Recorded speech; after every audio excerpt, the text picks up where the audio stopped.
Halo para kaum yang suka nonton film, Subari Boker, gimana kabarnya? Balik lagi di channel Kupro, channel yang dimana akan mengurangi wawasan perfilman Anda. Oh ya lur, kali ini gue mau bawain lagi alur film Jackie Chan lagi nih, yang berhubung salah satu teman kita ada yang request yang bernama siapa ya? Ntar gue cek dulu. Siapa yang request? Oh iya, nggak ada.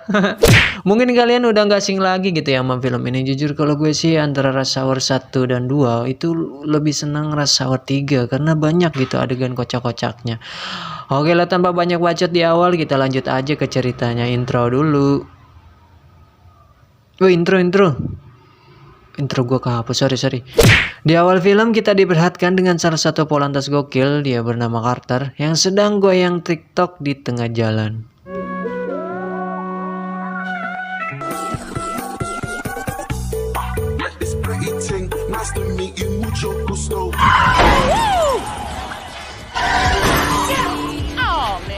Scene berpindah dengan Inspektur Lee yang sedang mengawal salah satu pemimpin organisasi, ia bernama Dabesan, yang dimana Dabesan ini dipilih untuk memberantas sindikat mafia kelas berat, sekaligus memberantas dajjal-dajjal junior yang sering membuat kerusakan dan melakukan perbudakan di kota tersebut.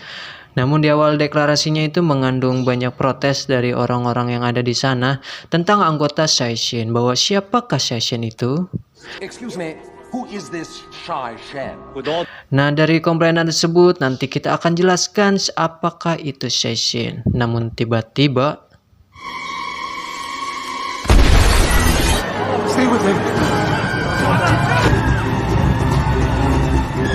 terlihat Om yang tidak dikenal menembak Dabesan dari kejauhan, dan Inspektur Lee pun mengejarnya. Namun di tengah perjalanan, Carter melihat Lee yang sedang mengejar Om tersebut dan ikut membantunya.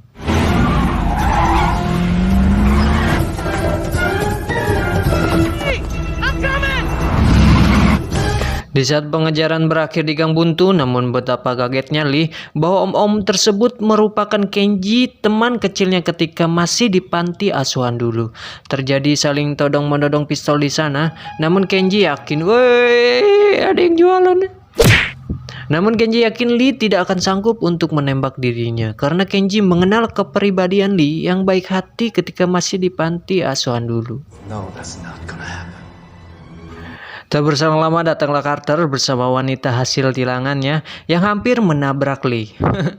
Momen itu pun dimanfaatkan Kenji untuk kabur.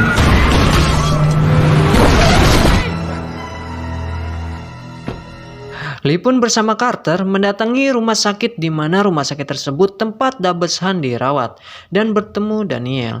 Daniel merupakan teman dekatnya Dabesan di organisasi tersebut. Daniel mengungkapkan kekesalannya terhadap Lee karena Lee tidak berhasil menangkap mafia tersebut. Tak berselang lama datanglah Xiong, yang dimana Xiong ini merupakan anak dari Dabesan dan merupakan anak satu-satunya. Xiong meminta agar menindak kasus Si sampai tuntas kepada Lee dan Carter. I want you both to promise me something. I want you to find him because I don't think he'll stop until... Faktanya, sebelum insiden penembakan terjadi, Xiong diminta untuk menyerahkan amplop yang ia taruh di tempat mengajarnya. Dan amplop tersebut harus diberikan kepada Lee saat itu juga. Dan akhirnya Lee pun dan Carter pergi ke tempat tersebut.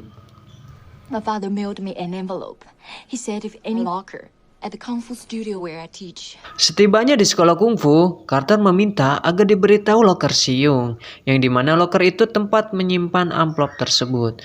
Terlihat pria berbaju hitam yang bernama Mi tidak mengizinkan orang asing masuk sebelum mendapatkan izin dari gurunya. Namun Carter tetap kekeh dan menghiraukan orang tersebut. Cobaan pertama harus dihadapi Carter dengan menghadapi bocil yang ahli kungfu. Now I'm about to beat the puberty out of you. Running for your lives. Dan terus nih guys, hingga akhirnya Carter harus menghadapi pria berkaki gantar yang mencoba menghalangi dirinya. Namun pria jangkung tersebut justru langsung menghajarnya. I got a big problem, man. This boy's on steroids. He got...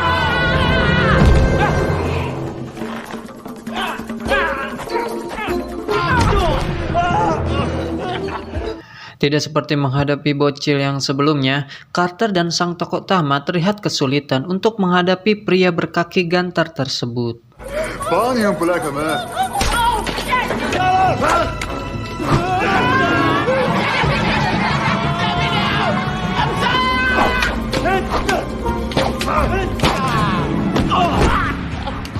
Dan pertarungan terpaksa harus selesai ketika sang guru memasuki padepokan.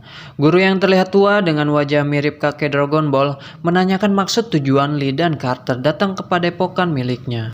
Namun faktanya ketika Lee ingin bermaksud menanyakan lokal tersebut, kakek Dragon Ball pun memberitahukan kepada Lee bahwa lokal tersebut sudah dirusak oleh segerombolan orang yang tadi kenal. Kakek Dragon Ball pun memberikan informasi kepada Lee bahwa segerombolan orang tersebut ingin menghabisi Xiong. Dengan rasa khawatir, Lee pun pergi untuk melindungi 柜桶的 dirinya. 钥匙我已经打开来看一下。他们打算用对付他爸爸的办法来对付。 Let's go，谢谢。 I don't know what the hell Di saat Lee kembali ke rumah sakit tersebut, awalnya saya berpikir gitu ya guys ya, bahwa Xiong udah dihabisi oleh seorang gerombolan mafia yang dikatakan oleh si kakek Dragon Ball tadi. Namun saya salah, ternyata Xiong masih hidup dalam keadaan sehat walafiat. Namun faktanya, ketika Lee melihat keadaan di luar di celah jendelanya, terlihat segerombolan kaula muda yang sudah dipastikan dialah orang yang dimaksud kakek Dragon Ball tadi. No.